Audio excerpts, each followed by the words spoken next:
नमस्ते। कक्षा 6 ऐसे थे वो। प्रश्न संख्या 130। अंतिम अवतरण।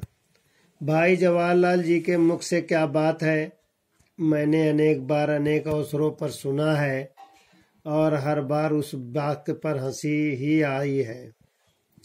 मोटर दुर्घटना में मेरे पैरों की हड्डी टूट जाने पर भी उन्होंने कहा, क्या बात है, तुमने पैर ही तुड़वा लिए। मेरे कई महीने तक अस्त व्यस्त रहने पर भी टिप्पणी थी, क्या बात है, तुम अक्सर बीमार हो जाती हो। पर पहली भेंट के दिन उनकी डांट में बड़े के छोटे के प्रति जो आत्मीयता थी उसने मुझे रुला दिया। 7वीं क्लास के बच्चों में जितना कम ज्ञान होता है उतनी ही भावुकता अधिक होती है। किसी छोटी लड़की को रुला दिया, यह विचार ही उनके पश्चाताप के लिए पर्याप्त था। अतः मेरे कंधे थपथपाते हुए और किताबें सावधानी से रखने का उपदेश देते हुए वे मुझे तांगे तक पहुंचाने आए। मैंने उन्हें अनेक बार देखा मालाओं से लदे फदे भाषण देते, जेल जाते, घर में बड़ी मधुर आत्मीयता से कमला भाभी से बातें करते, छोटी सी इंदिरा जी पर प्यार से हाथ फेरते, संपूर्ण आत्मसमर्पण के साथ बापू के चरणों में बैठते। स्वतंत्रता संग्राम के सैनिक और सेनापति के रूप में भी उनकी संपर्क सुलभ रहा। प्रयाग महिला विद्यापीठ के प्रथम कुलपति के रूप में भी किसी भी स्थिति में उनके मानवीय रूप में कोई अंतर नहीं मिला। अत्यधिक शासकीय व्यवस्था से मैं भी उनका स्नेह भरा मानवीय रूप अक्षुण्ण ही रहा। उनके प्रधानमंत्री होने के उपरांत मुझे एक विशेष काम के लिए दिल्ली जाना पड़ा। मैंने सोचा कि भाई जवाहर से भी मिल लूं। प्रधानमंत्री से मिलने का समय निश्चित करने का अवकाश नहीं था।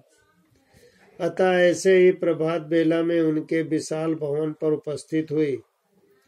उनके निजी सचिव ने कहा, समय पूर्व निश्चित किए बिना भेंट होना असंभव है। असंभव नहीं, यह तो लोग 10-10 दिन प्रतीक्षा में पड़े रहते।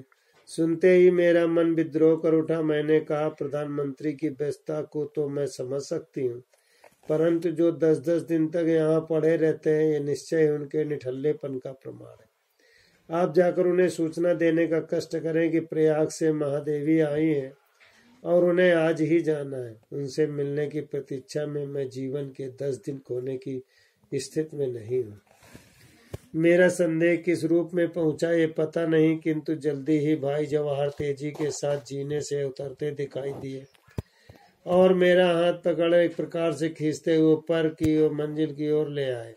यहाँ बैठो, तुम्हारे लिए काफी आती है। इलाहाबाद के हालचाल बताओ।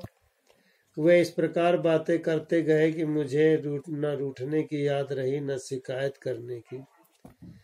कार्य में व्यस्त रहने पर भी दूसरों के विश्वास और सुविधा की चिंता करना वे शायद ही भूलते थे। मेरी स्मृति में एक घटना प्रत्यक्ष हो जाती है कि एक बार जब दद्दा मैथिलीसण और मैं उनसे मिलने गए, तब उन्होंने सहज आत्मीयता से मुझे रात में अपने साथ भोजन करने का निमंत्रण दे डाला।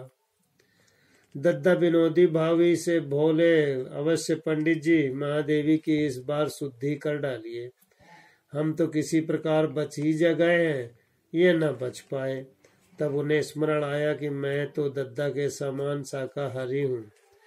उन्होंने पूछा, क्या तुम अब तक घास पात ही खाती हो? प्रश्न के उत्तर में दद्दा ने सविनोद कहा, आप सबने हमारे लिए और कुछ छोड़ा भी क्या है?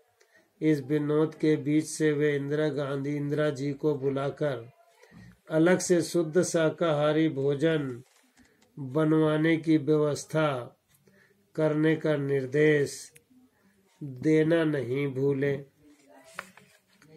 प्रश्न संख्या 130 और 131 इस प्रकार है। मोटर दुर्घटना से किसके पैर टूट गए? आत्मीयता से उन्होंने कौन सी बात कही? क्या बात है, ये शब्द किसके हैं और कितने बार आए हैं? तांगे तक कौन बैठाने के लिए आए? प्रयाग महिला विद्यापीठ के प्रथम कुलपति के रूप में कौन रहे? शासकीय व्यवस्था में भी किनका विशेष सहयोग रहा? 10-10 दिन तक कौन किससे मिलने के लिए पड़ा रहता है? दद्दा मैथिली महादेवी वर्मा किसको कहती हैं?